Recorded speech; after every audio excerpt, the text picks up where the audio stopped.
Pemirsa, saat serah terima jabatan gubernur dari PLT Gubernur, Ahok kembali mengutarakan ungkapan kontroversial. Ya, Ahok mengatakan bahwa memilih gubernur berdasarkan agama berarti melawan Konstitusi Negara Kesatuan Republik Indonesia.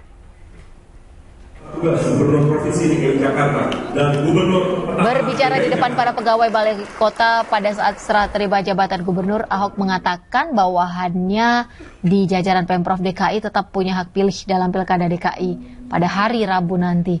Namun ia meminta pegawainya jangan memilih calon gubernur hanya karena ingin jabatan, karena kenaikan pangkat sudah diatur sangat ketat di Undang-Undang Aparatur Sipil Negara. Di akhir pidatonya, Ahok meminta para pemilih tidak mencoblos calon gubernur hanya karena agama. Pasalnya, memilih calon gubernur karena agama bertentangan dengan konstitusi negara. Dan hadirin yang kami hormati, nanti Selasa kita masuk seperti biasa, Rabu tentu nasional pemilihan. Nah, kita harapkan tentu semua orang harus memberikan hak suara. Pilihan mau yang mana terserah Bapak Ibu.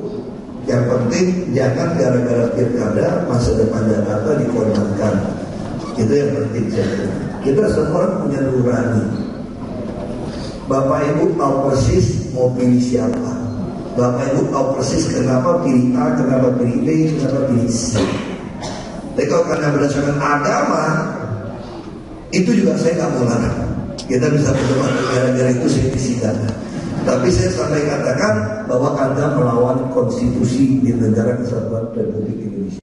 Berbeda dengan sidang-sidang sebelumnya, di sidang ke-10 ini, Basuki Cahayapurnama akan hadir dengan statusnya sebagai Gubernur DKI Jakarta. Iya, Ahok juga akan mendapat layanan protokoler sebagaimana mestinya seorang gubernur. Kembalinya Ahok ke Balai Kota berdasarkan keputusan Kemendagri ini memicu kontroversi.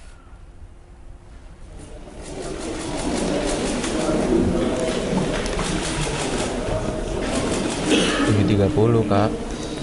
Kami melaporkan bahwa yang kami panggil dari Ormas. Gubernur DKI Jakarta nonaktif Basuki Cahayapurnama kembali bertugas setelah selesai masa cuti kampanye. Kembalinya Ahok ke Balai Kota memicu kontroversi. Pasalnya, ia kini berstatus terdakwa kasus dugaan penistaan agama. Namun Kementerian Dalam Negeri memutuskan Ahok tetap menjadi Gubernur DKI Jakarta karena belum ada tuntutan jaksa. Kurang lebih 4 bulan, Ahok mengambil cuti kampanye Pilkada DKI Jakarta. Tugas-tugas Ahok selama cuti digantikan oleh pelaksana tugas Gubernur Sony Sumarsono. Selama menjalani masa cuti, Ahok tak hanya disibukkan dengan kampanye, namun ia juga harus menghadapi persidangan di Pengadilan Negeri Jakarta Utara dalam kasus dugaan penistaan agama.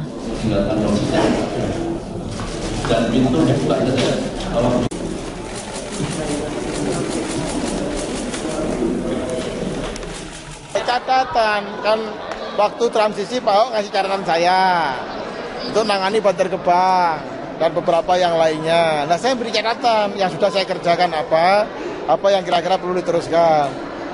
Termasuk misalnya IRP, ya, jalan berbayar. Itu kan jelas banyak berbagai komentar selama ini kita rapat berkali-kali ketika harus direvisi pergubnya. Bapak nggak sempat tekan. Nah, ini biarlah Pak Basuki Cahayapurnama yang tanda tangan seperti itu. Ini kan perlu dipercarakan. Seperti itu posisinya, antara lain adalah itu IRP, terus kemudian MRT sampai seberapa jauh apa yang dikerjakan. Bahkan saya berikan juga termasuk hadiah saya mengenai Mars Revolusi Mental, Mars DKI. Nah, saya berharap toh supaya nanti juga disosialisasikan untuk penyemangat keindonesiaan ASN di Pemprov DKI. Yang lain-lain sifatnya adalah memberikan dukungan untuk melanjutkan kebijakan yang selama ini telah dirintis oleh Pak Ahok sebagai gubernur dan Pak Ahok sebagai wakil gubernur. Semua sudah berjalan dengan baik, tidak ada banjir, yang ada genangan air. Nah, begitu. Disposisi nggak Pak untuk Pak Ahok? Saya usahakan malam ini saya lembur sampai pagi sehingga 0 disposisi. Kalau yang lalu ketika saya masuk ada 3 koper dari Pak Ahok. Nah, 3 koper bulan Oktober itu, tembusan-tembusan banyak banget itu. Tapi tidak apa-apa. Tembusan-tembusan banyak itu. Nah, baca-baca zaman lama ya, sudahlah. Tapi hari ini insya Allah tidak ada koper yang saya tinggalkan. Ya. Karena beliau sudah sangat sibuk dengan berbagai pekerjaan kampanye. Sangat tidak etis kalau saya meninggalkan pekerjaan koper-koper kepada Pak Ahok. Jadi saya kira itu ya. Mas Soni tadi kritik kemudian yang disampaikan adalah soal teamwork building begitu, yang kayaknya masih harus dielaborasi lagi. Iya biasa kan. Teamwork itu kan kerjasama antara ASN harus dibangun, karena di ASN itu nggak boleh sendiri-sendiri kan. Masing-masing air ada hubungannya dengan kebersihan ada hubungannya dengan lingkungan ada hubungannya dengan PU.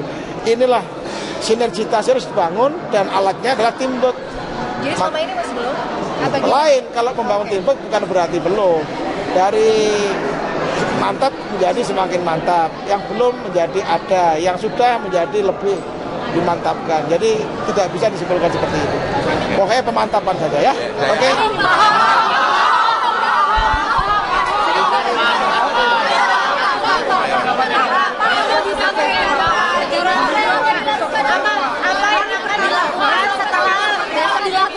Besok sudah jadi gubernur lagi, Pak. Ya rutin aja. Besok kan Senin saya masih sidang juga. Ya. Saya sidang. Senin saya sidang. Besok masa tenang, mau tenang dulu. Pemirsa, hujan yang tak kunjung berhenti beberapa hari terakhir membuat kawasan Bukit Duri, Kecamatan Tebet, Jakarta Selatan terendam banjir setinggi 3 meter.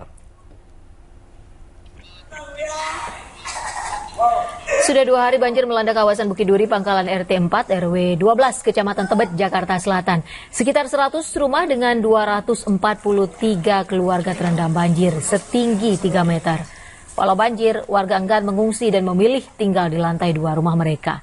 Hujan akibat meluapnya Kali Ciliwung usai diguyur hujan beberapa hari terakhir.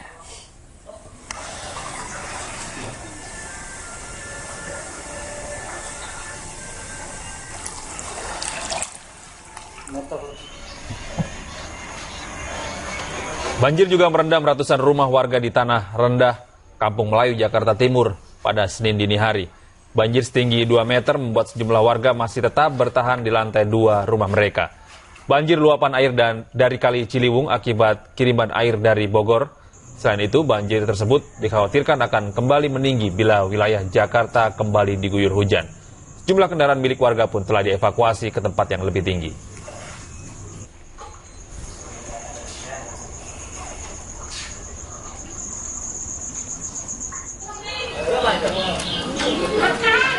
Tak hanya di Bukit Duri dan Kampung Melayu, banjir juga melanda ratusan permukiman warga di 4 RT di Cawang, Jakarta Timur. Banjir dengan ketinggian 60 cm disebabkan luapan Kali Ciliwung.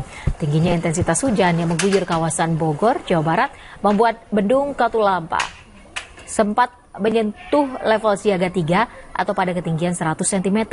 Banjir juga membuat sejumlah warga yang tengah membuat tempat pemungutan suara terganggu lantaran air yang merendam.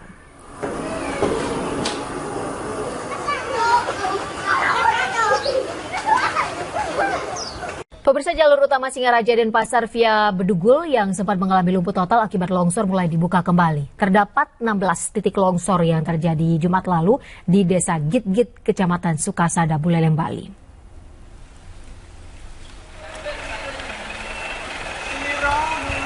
Hujan lebat yang mengguyur hampir semua wilayah di Buleleng menyebabkan tanah longsor di jalur utama Singaraja dan Pasar dan membuat jalur ini mengalami lumpuh total. Kini jalur tersebut kembali dibuka setelah BPBD Buleleng langsung menurunkan sejumlah alat berat untuk memindahkan material longsor dan memasang rambu lalu lintas, khususnya badan jalan yang amblas. Meski sudah kembali dibuka, namun BPBD Buleleng mengimbau kepada pengendara agar tetap waspada melintasi jalur utama Singaraja dan Pasar karena curah hujannya masih tinggi serta kabut yang menyelimuti lokasi longsor.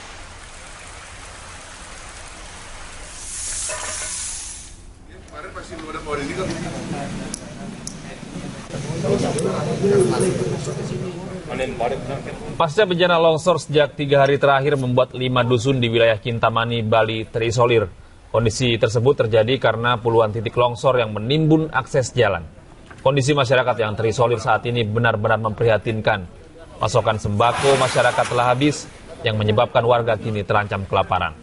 Menurut Badan Geologi Pusat, potensi bencana longsor susulan masih berpeluang tinggi. Hal ini berdasarkan tingkat kemiringan dan kegemburan tanah yang berada di daerah perbukitan ini masih labil. Untuk itu, Badan Geologi Pusat meminta masyarakat yang bermukim di wilayah itu tetap tinggal di posko pengungsian hingga musim hujan berlalu.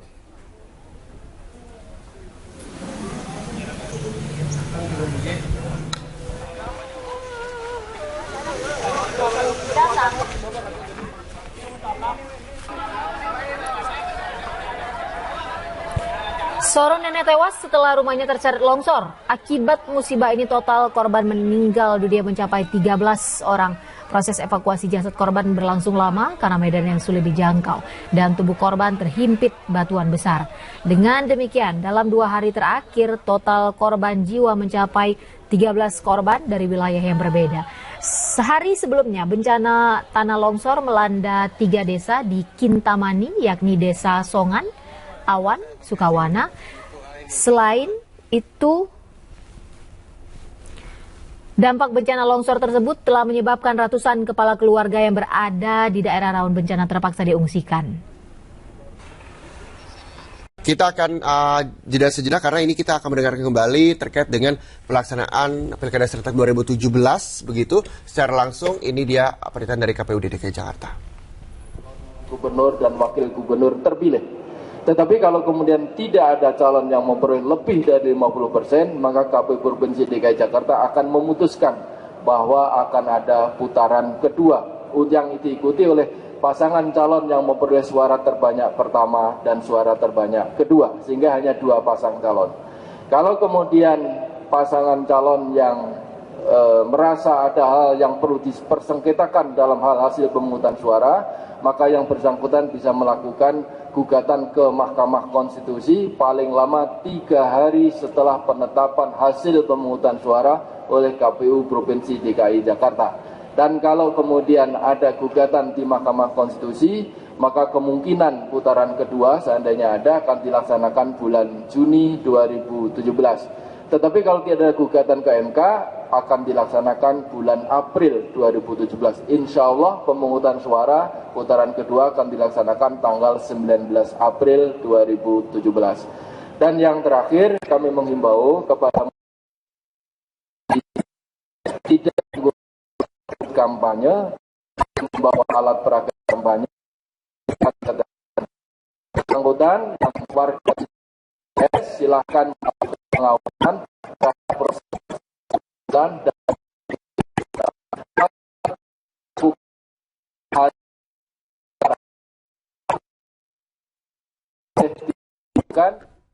yaitu pernyataan dari KPU DKI Jakarta terkait dengan bagaimana mekanisme Pilkada Serentak 2017 mendatang yang berlangsung pada tanggal 15 Februari nanti.